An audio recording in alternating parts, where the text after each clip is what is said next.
You know, if you crack open pretty much any digital device, you'll find these tiny circuits that are constantly making a super simple choice, on or off, high or low.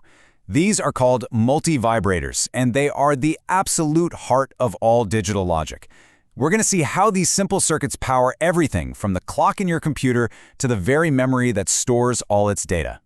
So here's the game plan. First, we'll get a handle on the foundational two-state system. Then, we're going to dive into the three main flavors: astable, monostable, and bistable. And to wrap it all up, we'll see how they all fit together in the real world. All right, let's kick things off with Section 1, the two-state system. This is where it all begins. You know, this is the core idea that literally changed everything. See, digital electronics doesn't mess around with an infinite range of values. Nope, it only cares about two.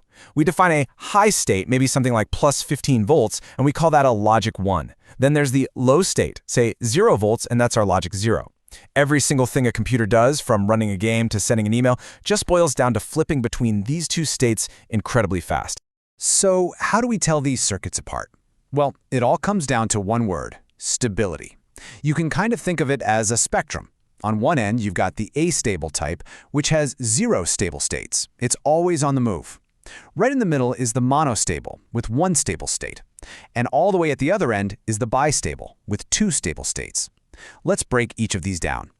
First up to bat, the astable multivibrator. Now, its key feature is a complete lack of stability, which, as you're about to see, is actually an incredibly useful thing. I mean, this waveform here tells the whole story, doesn't it? It's a perfect square wave, just constantly flipping between high and low, high and low. It never rests, it never settles down. By its very nature, it's a born oscillator. And that's the key takeaway right there: 0 stable states. This is a system that's literally designed for continuous, free-running change. It doesn't need any outside signal to keep it going. It just runs and runs and runs all on its own. Okay, for all you engineering students out there, this is where you get to take control. That frequency isn't random at all. It's precisely set by two components: a resistor, R, and a capacitor, C. Basically, as the capacitor charges and discharges through that resistor, it hits certain voltage thresholds that flip the output. And that simple formula, R times C, gives you the time constant, which tells you how long each cycle takes. So if you need a faster clock for your system, just tweak your R and C values. It's that direct. And why does any of this matter?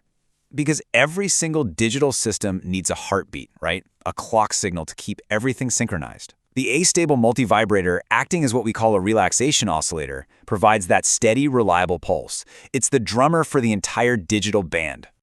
All right, let's shift gears and move to our second type, which actually introduces a little bit of stability into the picture. This is the monostable multivibrator, but you'll often hear it called the one-shot circuit. Yeah, this spring analogy here, it's absolutely perfect. The monostable circuit has one default state where it is perfectly happy to just sit indefinitely. But when you give it an external trigger, kind of like pushing down on the spring, you knock it into this temporary, unstable state. It hangs out there for a very specific amount of time, and then all by itself, it just springs right back to its original stable state. So let's just walk through that flow. The process is always the same. It starts at rest, completely stable. You hit it with a trigger pulse. It jumps into an unstable state for a duration pumit, and then automatically it snaps right back. It only does its thing once for every trigger, and that's exactly why we call it a one-shot. So, how long does it wait in that unstable state? Well, surprise, surprise, just like our astable circuit, it all comes down to the resistor and the capacitor. By choosing very specific R and C values, we can design the duration of that output pulse with incredible precision. You could make a delay that lasts a few microseconds or one that lasts for several minutes. Okay, so where do you actually see this stuff?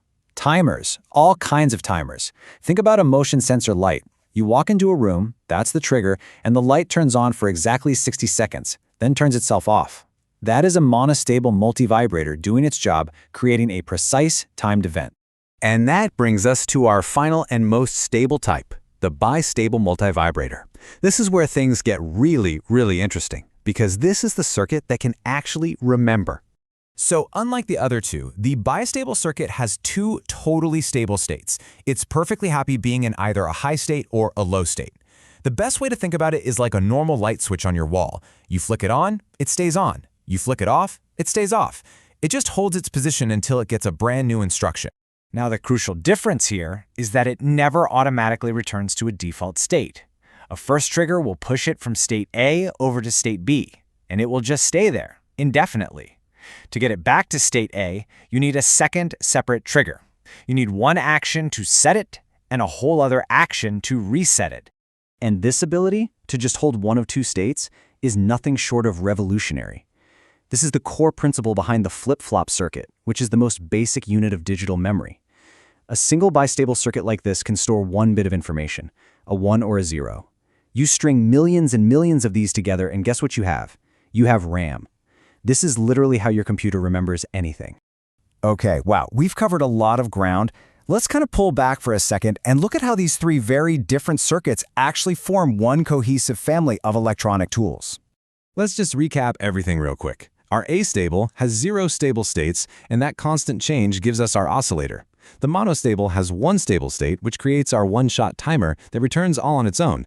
And finally, the Bistable, with its 2 stable states, forms a memory element that needs a trigger to both set and reset it. So you get rhythm, time, and memory, all from this simple concept of stability.